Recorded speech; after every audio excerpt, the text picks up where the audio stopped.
He said, "My dad works at NASA." The whole class laughed, until this man walked in. 12-year-old Jake had always been a quiet kid. He wasn't the most popular in class, nor the most athletic, but he was smart, really smart. His love for space and science made him a bit of an outcast among his peers. One day, during a classroom discussion about careers, their teacher, Mr. Daniels, asked each student to share what their parents did for a living. "My mom's a nurse. My dad is a lawyer. My parents own a bakery." When it was Jake's turn, he cleared his throat and said, "My dad works at NASA." Silence. Then laughter. "Yeah, right." One of the popular boys, Kyle, scoffed. "What's he do? Sweep the floors?" The class erupted into more giggles. Even Mr. Daniels gave a small, skeptical smile, though he quickly composed himself. Jake's face turned red. He wanted to protest, to defend his father, but he knew it wouldn't matter. No one ever believed him. His dad wasn't just some office worker. He was Dr. Samuel Carter, an aerospace engineer. But to these kids, that sounded as believable as saying his dad was an astronaut. "All right, settle down," Mr. Daniels said, moving the lesson along. But the next day, everything changed. Midway through class, there was a knock at the door. Mr. Daniels opened it, and in walked a tall man in a suit, carrying a sleek black briefcase. His presence alone commanded attention. Jake's heart pounded. "Hello," the man said, his voice deep and steady. "I'm Dr. Carter, Jake's father." The room went dead silent. Kyle's smirk vanished. The other kids, who had been laughing the day before, suddenly sat up straight. "I heard some of you had questions about what I do," Dr. Carter continued with a small smile. He walked to the front of the class and opened his briefcase, pulling out a NASA mission patch and a 3D model of a spacecraft. "For the last 10 years, I've helped design propulsion systems for rockets. Some of the work I've done has gone into the Mars rover and the Artemis missions," he explained. The class sat in stunned silence. "And no, I don't sweep floors." Mr. Daniels looked at Jake, his expression unreadable. Kyle looked down at his desk, suddenly very interested in his notebook. After an awe-inspiring 20-minute talk about space travel and upcoming missions, Dr. Carter gave Jake a pat on the shoulder and smiled. "See you at home, buddy." The moment he left, the room buzzed with excitement. "Dude, your dad is so cool," one student exclaimed. "Why didn't you tell us he was a rocket scientist?" another asked. Jake just smiled. "I did." And for the first time, nobody laughed. As the bell rang for recess, a crowd formed around Jake. The same classmates who once laughed at him were now hanging on to every word. "Has your dad met real astronauts?" one kid asked. "Does he get to see rockets take off?" another chimed in. Jake grinned, finally feeling like he belonged. "Yeah, he's met a bunch of astronauts. He even worked on a project that helped land a rover on Mars." Kyle, who had been the loudest to mock Jake the day before, stood awkwardly at the back of the group. He looked like he wanted to say something, but the words wouldn't come. Finally, as the other kids ran off to play, Kyle stepped forward. "Hey, He rubbed the back of his neck. "Sorry about yesterday. I didn't think you were serious." Jake studied him for a moment. He could tell Kyle was struggling with the apology. "It's cool," Jake finally said. "I get it. Most people don't believe me at first." Kyle nodded. "I guess it's just, your dad's job is insane. Like, he actually helps send stuff into space. That's way cooler than my dad's job." "What does your dad do?" Jake asked. Kyle hesitated before answering. "He's a car salesman." "That's cool too," Jake said sincerely. "Without cars, people couldn't get to work or go on road trips. I love road trips." Kyle blinked, as if he hadn't expected Jake to say something nice. "Yeah, I guess so." From that day on, things changed for Jake. He wasn't just the quiet space nerd anymore. He was the kid with the NASA dad. But more importantly, he had finally earned respect. And Kyle?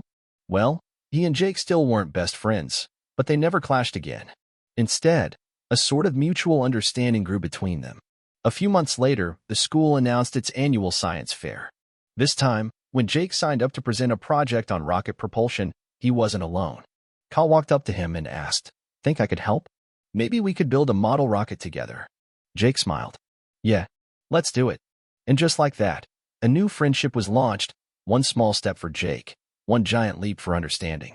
The weeks leading up to the science fair were some of the most exciting of Jake's life. For the first time, he wasn't working on a project alone. Kyle, the same kid who once laughed at him, was now his partner. At first, Jake wasn't sure how it would go. Kyle didn't seem like the kind of person who cared about science.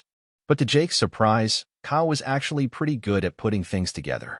My dad makes me help him fix up cars sometimes, Kyle admitted. I guess rockets aren't too different.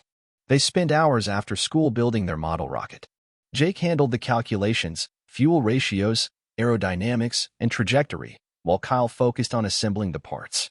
They used a lightweight frame, a small but powerful engine, and even painted the rocket NASA white with red stripes. All right, Jake said as they finished it. Now we just have to test it.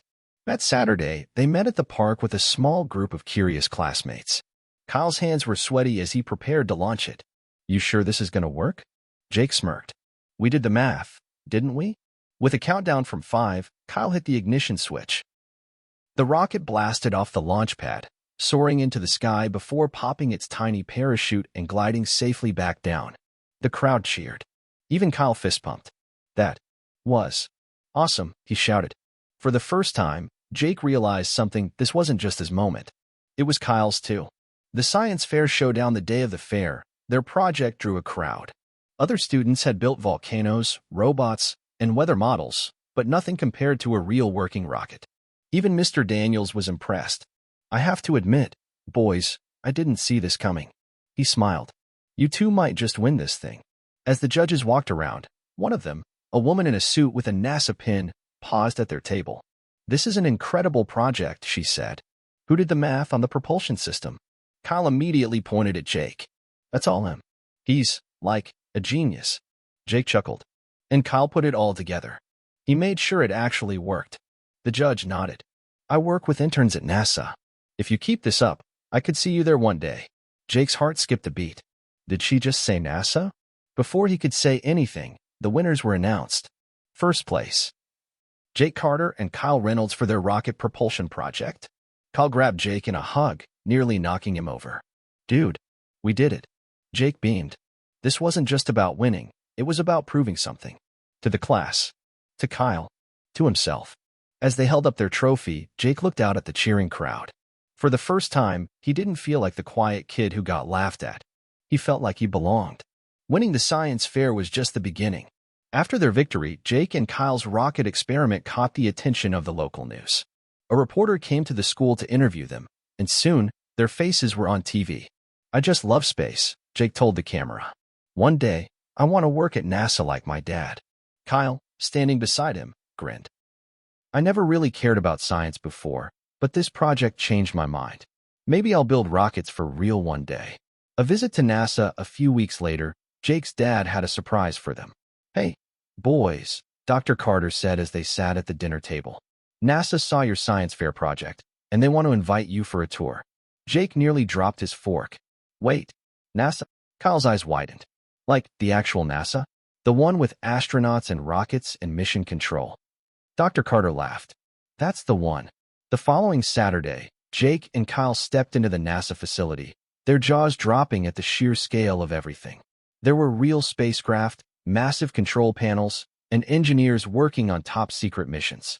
Dr. Carter led them through the halls, showing them the labs, the astronaut training center, and even the mission control room, where space missions were monitored in real time.